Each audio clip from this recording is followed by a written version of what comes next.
The artist who aims at perfection in everything achieves it in nothing. Eugène Delacroix. Have you ever struggled with any of the following things? Overthinking the art making process or the necessary supplies to complete a piece to the point that you do nothing at all, taking excessive amounts of time to complete a piece or an inability to move on to the next project, feeling stuck in front of your empty canvas or sheet of paper, not knowing where to start or dreading you'll do something wrong along the way, thinking of yourself as a failure because your drawing or painting didn't turn out the way you initially envisioned it, an inability to accept compliments on your work and/or a quickness to point out mistakes when someone does, comparing yourself to other artists even when you're just getting started and they've been at it for years. If you could relate to more than one of these, you could be struggling with perfectionism, which is, in my personal opinion, one of the worst habits that any creative being can have. Why? Because perfectionism not only keeps us from doing the work we have to do in order to gain momentum and truly grow as artists, but it also prevents us from enjoying the journey, which is what it's all about. And if you're not enjoying creating art, then what's the point? In her article, How to Overcome Perfectionism, 5 Simple Ways to Let Go and Find Freedom, which I'm going to make sure to leave a link to down below in the text section of this post in case you'd like to learn more, author Erin Rupp describes perfectionism as the desire to be or appear perfect in order to gain acceptance and approval from others. She explains that perfectionism is a defense mechanism that helps us feel more in control when things are unpredictable and can potentially hurt us. As a recovering perfectionist, that really struck a chord with me. Unfortunately, so many of us grow up in households and societies that punish mistakes, punish coloring outside the lines, and in many ways even penalize being different or thinking differently. This, along with other negative childhood experiences, can make us overly nervous when it comes to stepping out of our comfort zones as adults, even when we know the task on hand will get us closer towards our goals and that life that we really want to be living. As artists and creative beings, we simply have to be willing to explore and be okay when things don't turn out.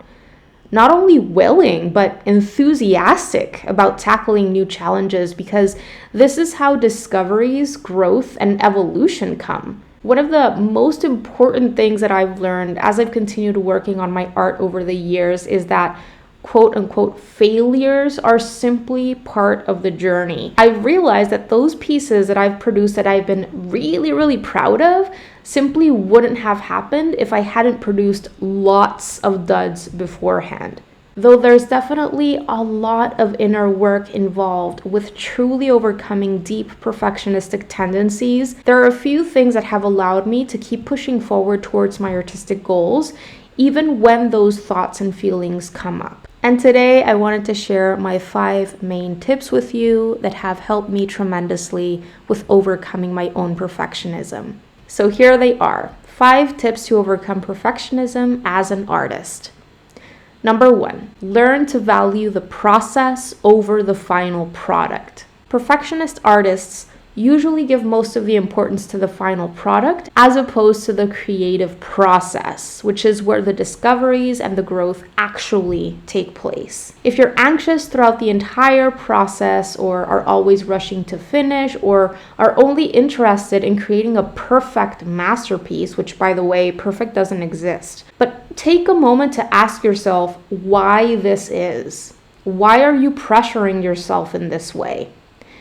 Who is it that you're trying to impress or obtain validation from? Or is it that you have to prove to yourself that you're able to create perfection to deserve to be called an artist? Here's the truth. You don't need validation from anyone, and you're already an artist.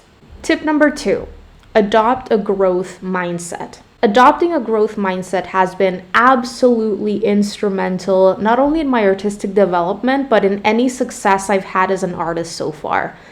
People with a growth mindset believe they can always keep improving as long as they put in the work. They see mistakes as signs that they are stepping out of their comfort zones. People with fixed mindsets believe they are born with a cap or a certain limit to what they can do, which oftentimes makes them not try at all. People with fixed mindsets are also usually the people who believe artists are born talented and that they'll never be able to draw anything beyond a stick figure because that's what the cards have dealt them. The truth is, there are lots of moving parts to an artist's journey, as well as a vast array of challenges in many different areas. Having a fixed mindset is a surefire way to keep yourself stuck and frustrated. Tip number 3. Set achievable, realistic goals and lower the pressure you put on yourself. Striving to improve and setting goals is essential for deeper artistic progress. There is no denying that. This said, when we set our short-term and long-term goals as artists, it's essential to consider where we're currently at, our current responsibilities, what our life is looking like, and be practical and realistic about what we can achieve right now. And I'm not saying that you should limit yourself in terms of what you can achieve. Think big, set big goals that excite you, that motivate you, but be very smart and practical in terms of how you break them down into achievable milestones that are doable for you. In your current life circumstances, no one else matters because everyone is on her or his own path.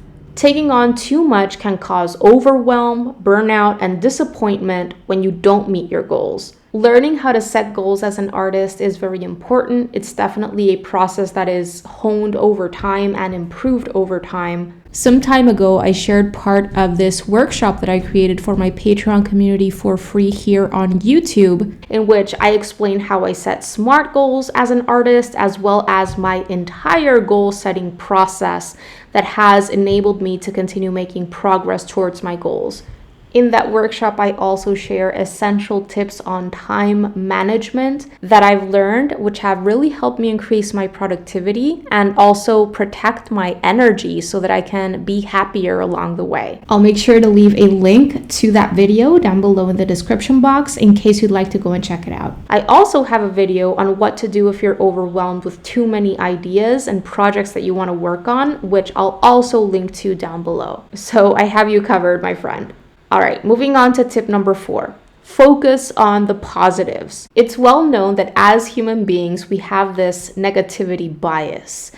This negativity bias makes us overly dwell on things that went wrong and overly fixate on our mistakes. It's also why we tend to give a lot more weight to the criticism that we receive as opposed to the compliments that we receive. However, it's essential to acknowledge the courage and the determination that it took to simply complete a drawing or painting, and to also take note of the many things we did well. Noticing areas we need to continue improving in is important, but so is celebrating each and every little win. I assure you, there are always things that you did well. And finally, moving on to tip number 5, and this one is, ask yourself, at what cost am I not doing blank? In those moments when I find myself procrastinating or when I feel defeated and lacking in self-confidence or motivation, I remind myself that the future me will most likely regret that I gave up. So ask yourself, what will be the long-term cost if I set this aside? What are the long-term benefits that'll come if I continue? In a year's time, will I regret not having taken action? Remember that taking small steps in the right direction is all you need to make tons of progress over time. If you keep taking those baby steps forward in the right direction, in a year's time, you'll look back and you'll be amazed by the progress you've been able to make. I hope this message was helpful for you guys that are struggling with perfectionism. By simply choosing to take on your art journey and by continuing on your path, you've already succeeded. All right, you guys, that is gonna do it for today's video. I really hope that you enjoyed it and that you found it helpful. And if you did, pretty please make sure to give this video a thumbs up because it really helps support the work that I am doing here on YouTube and helps others get to know about my channel. Thank you so much for watching today. Don't forget to subscribe and click on that little bell so that you can be notified of when I share my new videos, which happens every single week. Have a beautiful rest of the day and see you soon. Bye guys.